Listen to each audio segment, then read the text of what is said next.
Bienvenidos a una cápsula más en su materia de materialismo, intuicionismo y hermenéutica. El día de hoy he decidido grabar para ustedes una cápsula respecto a la filosofía de Aristóteles y la relación que ésta tiene con la crítica tanto a las ideas platónicas como al materialismo de los propios abderitas. Entonces, bueno, pues voy a pasar ahora a la exposición. Espero que la disfruten. La filosofía de Platón no es como creen Nator, Cohen y los fundadores de la Escuela de Marburgo. No es ni mucho menos idealismo. Las ideas de Platón no son unidades sintéticas de nuestro pensamiento y que nuestro pensamiento imprime a las sensaciones para darles unidad y sustantividad. No, sino que para Platón, lo mismo que para Parménides, las ideas son realidades que existen, las únicas realidades que existen, las únicas existentes, puesto que las cosas que vemos y tocamos son sombras efímeras, son lo que son, indirectamente y por metaxis, es decir, por participación con las ideas. Solo de esta manera, comprendiendo a Platón en su auténtica realidad metafísica, solo entendiendo la filosofía de Platón como un realismo de las formas, solo así se puede entender a Aristóteles, porque lo que éste hará será dar una lógica interna a todo sistema y traerlo, por así decirlo, de su cielo inaccesible a esta tierra, para hacer que esas ideas, que son trascendentes de las cosas percibidas, vengan a ser inmanentes, internas a ellas. En suma, Aristóteles mantendrá la idea dentro de las cosas sensibles. Esto es lo que hará Aristóteles y nosotros a continuación lo estudiaremos. Estas palabras, realismo de las ideas, pueden sorprender a los que cultivan la filosofía y han leído la historia de la filosofía y libros sobre Platón. Puede sorprenderles que nosotros empleemos para designar la metafísica de Platón este término de realismo de las ideas. Ahora, con él queremos subrayar la interpretación que nos parece más justa de la filosofía platónica. Esta interpretación, que es la tradicional del platonismo, que es la que el propio Aristóteles da del platonismo, es la que por siglos ha perdurado clásicamente respecto a las ideas platónicas, ha sido modernamente combatida por los historiadores de la filosofía que proceden de la Escuela de Marburgo, principalmente Paul Nator. Frente a esta interpretación de Nator, podríamos acentuar la interpretación clásica a la que hemos llamado realismo de las ideas. Según esta interpretación clásica, que a nuestro juicio es la exacta, Platón ha considerado a las ideas como entes reales que existen en sí y por sí, que constituyen un mundo inteligible, distinto y separado del mundo sensible, que constituyen un mundo del ser contrapuesto al mundo sensible, que es el mundo del no ser, de las apariencias, de los fenómenon, como se dice en griego, de los fenómenos. Las ideas, pues, son para Platón trascendentes a las cosas. Ahora, la palabra trascendente tiene en la técnica filosófica este sentido: el de ser la designación de algo que está separado o más allá de las cosas. En cambio, la interpretación dada contemporáneamente por Paul Nator convierte las ideas en unidades lógicas del pensamiento científico. Hace de ellas puntos de vista sobre los cuales el pensador, enfrentándose ante las cosas, organiza sus sensaciones para conferirles objetividad, realidad. Según la interpretación de este neocantiano, por Nator, las ideas platónicas serían una posición del ser para el sujeto pensante. Es decir, el sujeto pensante, el hombre, en cuanto que se enfrenta ante la multiplicidad, la variedad y el movimiento de las sensaciones, debe introducir unidades en medio de ese caos de sensaciones. Por la sola virtud de su pensamiento de carácter sintético, estas ideas reúnen, según la interpretación de Paul Nator de Platón, un grupo de sensaciones a los cuales les confiere la plena realidad, la objetividad. Ahora, estas unidades sintéticas no están, sin embargo, en el plano material con el cual los pensadores fabricamos cosas, sino que son puntos de partida. Es decir, son focos desde los cuales la intuición sensible organiza los materiales en unidades sintéticas. Pero estas unidades las propone el pensamiento. Según Paul Nator, estas unidades de pensamiento serían las ideas de Platón. Esta interpretación es a la que juzgamos radicalmente falsa. Esta interpretación consiste en introducir subrepticiamente en el platonismo una concepción que no surge en la historia de la filosofía, sino hasta Descartes. Es decir, consiste en introducir en el platonismo la función del yo pensante como una función que pone el ser.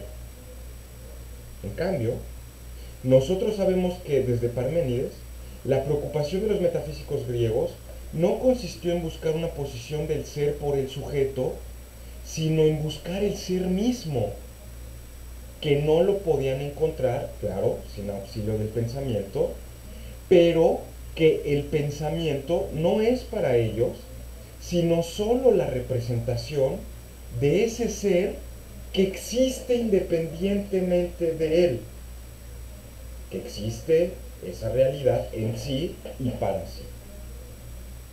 Por eso consideramos que el realismo de las ideas platónicas, es decir, su carácter trascendente a las cosas sensibles, debe ser afirmado a toda costa, si no queremos que se perturbe la interpretación histórica del pensamiento aristotélico. No hay nada más contrario al pensamiento griego que el idealismo moderno. Ahora, querer convertir a Platón en un idealista moderno, como lo pretende hacer Paul Nator, es falsear por completo la posición y la solución del problema metafísico tal como se le presentaba a los griegos.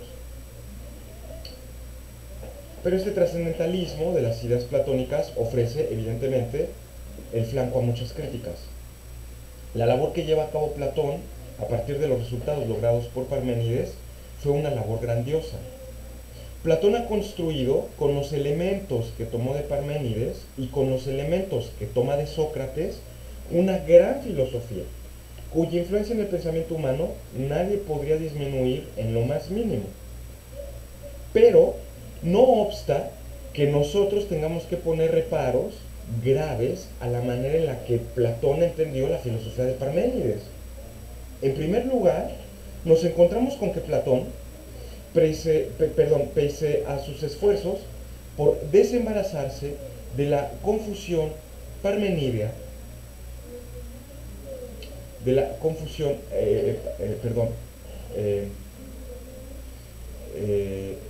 parmenidea entre la esencia y la existencia, no logra desembarazarse aún de la confusión parmenidea entre ambas.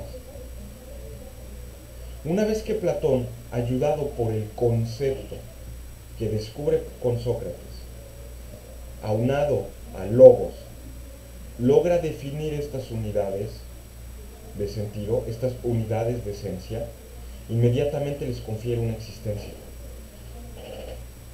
Lo mismo que hizo Parménides con los principios lógicos formales del pensamiento en general.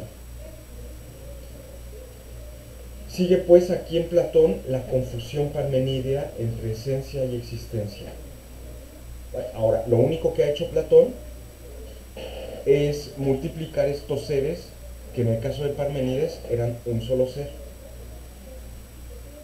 La segunda crítica grave que podemos dirigir a la teoría de las ideas de Platón se refiere a la relación en que Platón coloca el mundo inteligible de las ideas respecto al mundo sensible de las cosas cambiantes.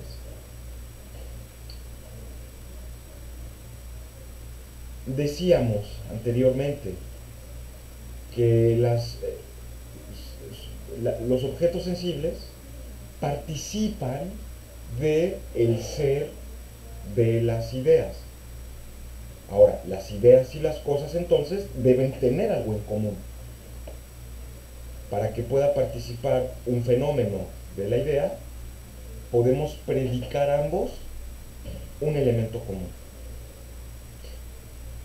Este elemento común es el ser. Para las cosas fenoménicas, este ser es aparente, y para las ideas, este ser es real. Un hombre individual es una sombra, un remedo imperfectísimo de la idea de hombre de la cual participa.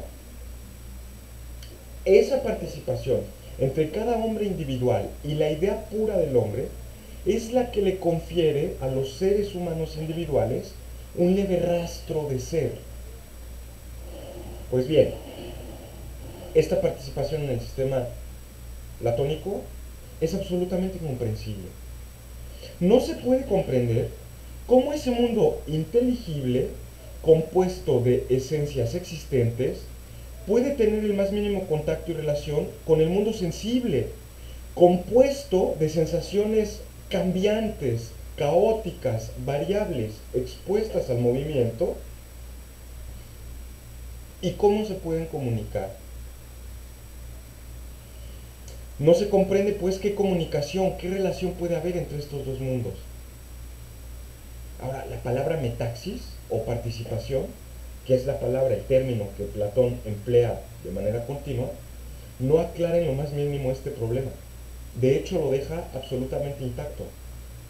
Por último, podríamos hacerle también a Platón el reproche de que ese mundo ideal, cuya existencia no ponemos ahora en duda, tiene que componerse de un número infinito de ideas. Porque si cada cosa tiene su idea, a la cual le corresponde, de la cual es una sombra, una mala copia, un ser inferior, entonces el número de las ideas tiene que ser tan amplio como el número de las cosas. Mas como el número de las cosas es infinito, aunque no fuese más porque se sucede, ¿no?, en la reproducción del tiempo, el número de las ideas también tendría que ser infinito. Estos reparos fundamentales que han sido frecuentemente hechos a la teoría de las ideas de Platón, lo fueron hechos ya desde los tiempos platónicos por su discípulo más ilustre, Aristóteles.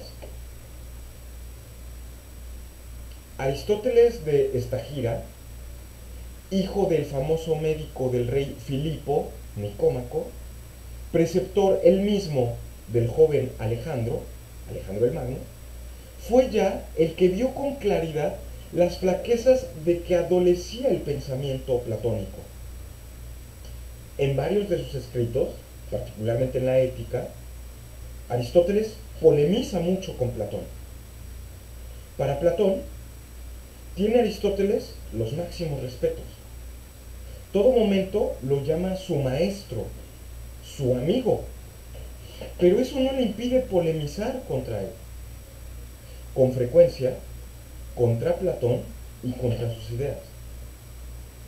Ahora, las objeciones que Aristóteles formulará a esta teoría de las ideas de Platón se pueden reducir en 6 grupos característicos. En primer lugar, la teoría platónica duplica de las ideas, la teoría platónica de las ideas duplica de manera innecesaria las cosas. Aristóteles se encargará de demostrar que este mundo de las ideas, que para Platón constituye metafísicamente el objeto de la razón, de las cosas sensibles, es una duplicación innecesaria del mundo de las cosas sensibles. Esta objeción que hace aquí Aristóteles a Platón es de una importancia incalculable en el proceso del pensamiento filosófico griego, porque es la primera vez que la teoría de los dos mundos, el mundo sensible y el mundo inteligible, establecida por Parménides 2 siglos antes de Aristóteles, es insostenible. No hay un mundo inteligible de ideas contrapuesto y distinto al mundo sensible. Esto le parece una duplicación porque no resuelve en realidad ningún problema. Porque sobre el mundo de las ideas se pueden plantear exactamente los mismos problemas que se plantean sobre el mundo de las cosas fenoménicas.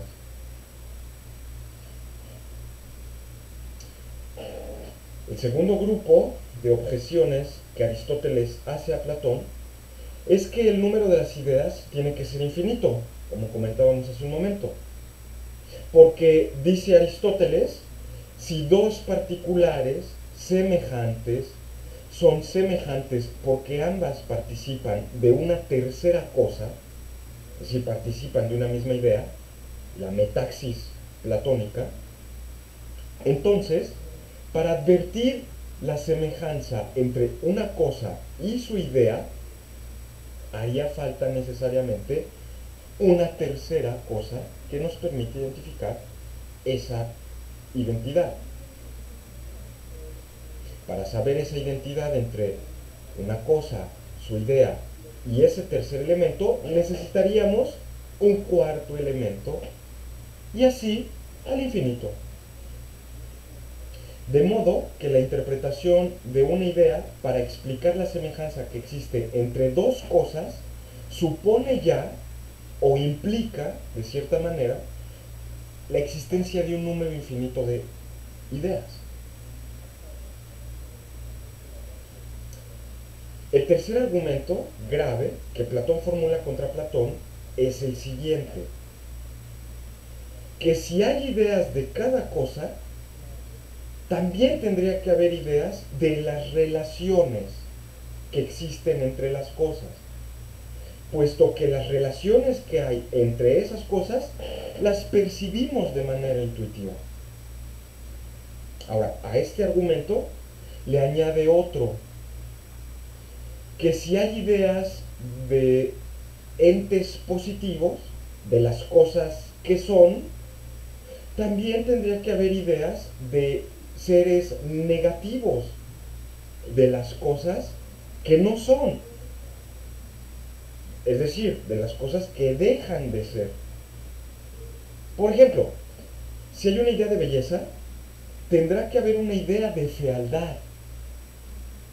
Si hay una idea del tamaño grande, tendrá que haber entonces una idea de tamaño pequeño.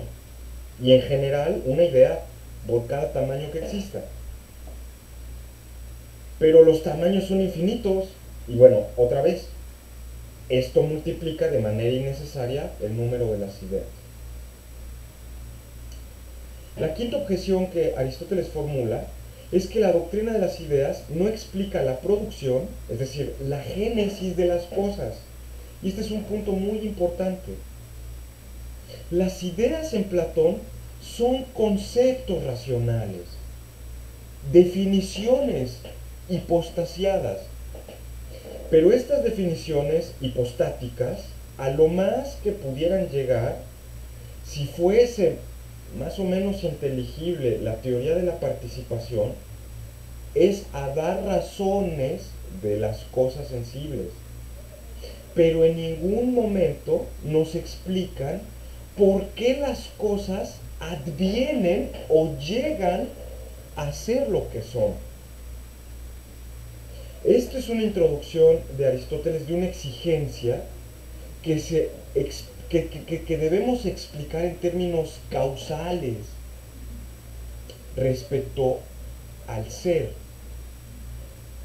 nos da una idea clara de que por encima de la cabeza de Platón ha debido de haber en Aristóteles una influencia muy profunda de Heráclito, de aquel Heráclito que fijó su mirada preferentemente en que la realidad es algo cambiante, mutable, fluido, móvil.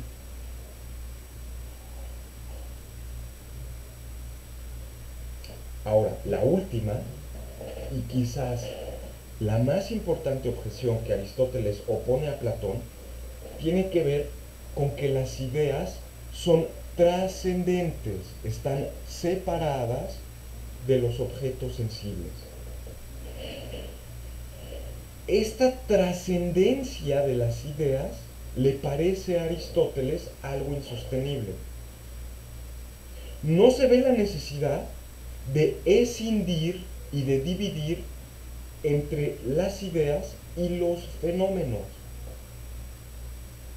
Y precisamente esta objeción es importante porque la labor propia de Aristóteles en la filosofía se puede definir de un solo rasgo general con estas palabras: un esfuerzo titánico por traer las ideas platónicas del lugar celeste, del topos Uranos, en el que Platón las ha puesto, y fundirlas dentro de la realidad sensible y móvil de las cosas.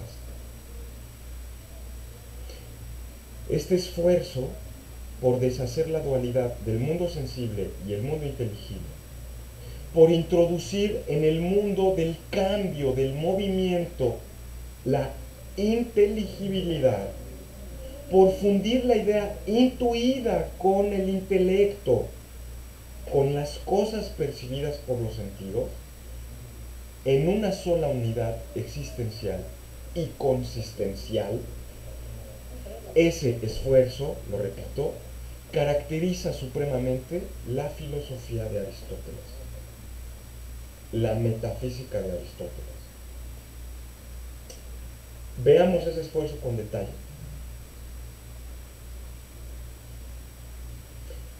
Para comprender el pensamiento de Aristóteles en filosofía, no hay que olvidar que pese a las graves objeciones que hemos presentado contra Platón, sigue siendo discípulo de este. Ha aprendido lo que es filosofía gracias a los 20 años que pasó en la academia. Se ha nutrido del platonismo, ha aprendido la filosofía parmenidea a través de las ideas platónicas. Y claro, Aristóteles continúa conservando algunos de esos supuestos del platonismo parmenídico. 3 puntos podríamos identificar que son la base del platonismo de Aristóteles. El primero, que el ser de las cosas sensibles es problemático. Aristóteles va a tener que explicar el ser de las cosas sensibles y cómo es que éstas son. Aquí es donde aparecen las cuestiones relacionadas con el movimiento. El punto de partida seguirá siendo para Aristóteles lo mismo que para Platón y para Parménides, los sentidos. El espectáculo abigarrado del mundo con sus variados matices. Parece que no es el verdadero ser, sino que es un ser puesto en interrogante. Es un ser problemático, el ser de las cosas cambiantes, que necesita una explicación. Ahora, relacionado con esto, el segundo punto, la explicación del ser problemático de las cosas sensibles consistirá en descubrir en ellas lo intemporal y eterno en el movimiento. Aristóteles mostrará contra el movimiento, contra la temporalidad, la misma antipatía que Parménides, Zenón y Platón. Ojo con esto. Tercer punto en el que Platón se basa en la filosofía platónico-parmenidea. Aunque se percibe muy bien el lado flaco de Parménides y el lado flaco de Platón, es decir, que ha consistido en confundir la esencia de las cosas con su existencia, Aristóteles seguirá él mismo cometiendo también el mismo error. Ahora, pero lo haré de una forma completamente distinta. Al afirmar que existe una distinción conceptual entre ellas, pero seguiré estableciendo una función o distinción real entre la esencia y la existencia de las cosas. Vamos a tratar de entrar un poco de manera más profunda a la filosofía de Aristóteles para tratar de comprender esto que he dicho hasta ahora. Lo repito, el propósito de Aristóteles es primariamente el traer las ideas trascendentes de Platón y fundirlas con las cosas reales de nuestra experiencia sensible. Para ello, comenzará partiendo de la cosa tal y como la vemos y sentimos. Y en la cosa real, tal y como la vemos y la sentimos, Aristóteles distingue tres elementos. Un primer elemento al que llama sustancia. Un segundo elemento al que llama esencia. Y un tercer elemento al que llama accidente. ¿Qué es la sustancia? Ahora, esto es muy importante. Esta palabra tiene en Aristóteles dos significaciones diferentes. Algunas veces, la mayoría, tiene un primer sentido estricto. Este sentido estricto es el de la unidad, la usía, que soporta todos los demás caracteres de la cosa. Si nosotros analizamos lo que es una cosa, ¿qué es una cosa? Descubrimos que ella posee características, notas distintivas, elementos conceptuales. Esta taza es pequeña, es de cristal, es fría, no tiene ningún líquido, ha sido hecha de tal forma, tiene estas características.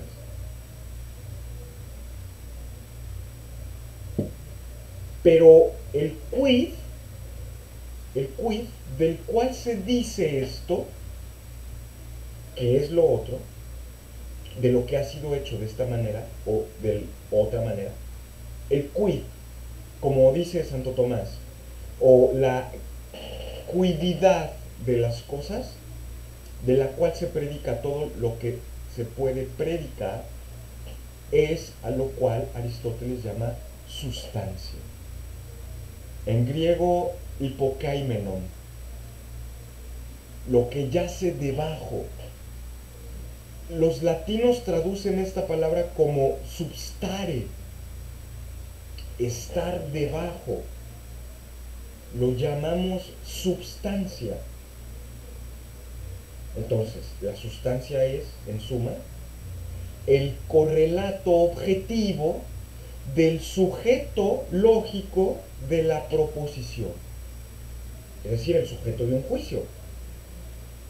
Cuando en un juicio decimos, ese es tal cosa, Sócrates es mortal, Sócrates es hombre, Sócrates es ateniense, Sócrates es gordo, Sócrates es feo, Sócrates es narigudo.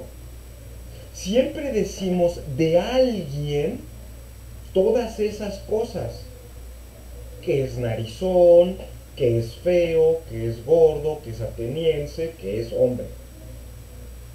El quid es el sujeto de la proposición de la cual decimos todo esto. Pero, ¿qué decimos de la sustancia? Pues todo lo que decimos de la sustancia es lo que Aristóteles llama esencia. Ojo con esto, la esencia es la suma de los predicados que podemos predicar de una sustancia, de un quid, de un sujeto lógico. Ahora, estos predicados, estas características, se pueden dividir en dos sentidos, en dos grupos. Predicados que si se le predican a la sustancia de tal manera que si le faltara uno de ellos, esa sustancia no podría ser lo que es. Y luego, predicados que sí le convienen a la sustancia, pero que son de tal suerte que aunque falte uno de ellos, la sustancia seguiría siendo lo que es, independientemente de que le falte ese predicado. Aquellos primeros predicados son la esencia propiamente dicha, porque si a alguno de estos predicados le faltara la sustancia ya no podría ser lo que es. Mientras que los segundos predicados les llamemos accidentes, porque el hecho de que la sustancia los tenga o no los tenga no entorpece para nada lo que la sustancia ya es. De esta manera, llegamos así al otro sentido que Aristóteles también le da a la palabra sustancia. Este lo emplea menos, pero también es importante. Y es el sentido de la totalidad de las cosas. Es decir, la totalidad de las características esenciales junto con las características accidentales. En este sentido, Aristóteles llama a la sustancia lo individual. Esto es muy importante porque para Aristóteles lo que existe metafísicamente, es decir, de manera real, son las sustancias individuales. Lo que existe no es el concepto genérico, la idea de hombre, sino fulanito de tal, Sócrates, este caballo en el que estoy montado, no un caballo en general. Por eso, para Aristóteles, la respuesta a la pregunta de qué han arrancado por eso para Aristóteles, la respuesta a estas preguntas, estas excursiones por la metafísica, la pregunta por el ser, es muy simple y está completamente de acuerdo con las propensiones naturales del ser humano. La respuesta a la pregunta ¿quién existe o qué existe? Es para Aristóteles esta. Existen las cosas individuales. Lo demás no existe. Son sustancias secundas. Dentere usía, sustancias segundas, que la única función que tienen es la de ser un predicado o ser un predicable, pero nada más. Hasta acá la faena magna que Aristóteles ha llevado a cabo. Ahora, esta faena ha consistido en aislar el elemento existencial parmenidio y colocarlo como un hipokaimenon, como una sustancia en el sentido estricto de la palabra, el que analizamos hace un momento. En tomar después la idea platónica, que era la unidad puramente esencial, los caracteres de una definición, es decir, del logos, del concepto, y atribuirlo a una sustancia individual.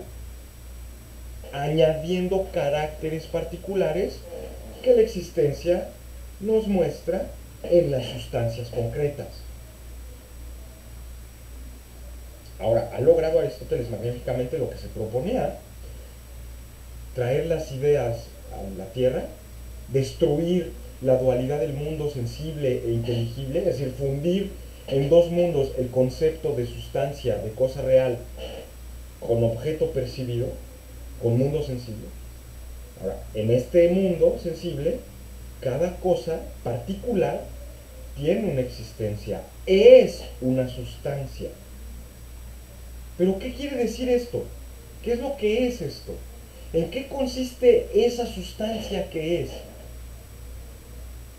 Viene inmediatamente en nuestra ayuda el concepto, la idea platónica, que desciende de su mundo hiperbóreo y viene a posarse sobre la realidad existencial de las sustancias individuales para darle la posibilidad de una definición y de esa manera hacer este objeto sensible algo inteligible para que el pensamiento pueda pensarlo, definirlo, fijar el objeto en un catálogo general de seres.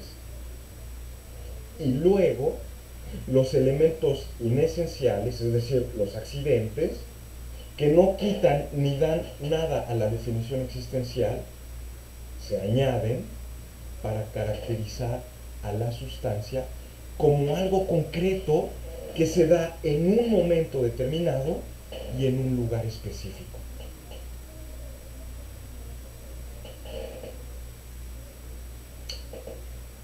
Pero no se contenta Aristóteles con traer las ideas del cielo a la tierra. Recuerden ustedes,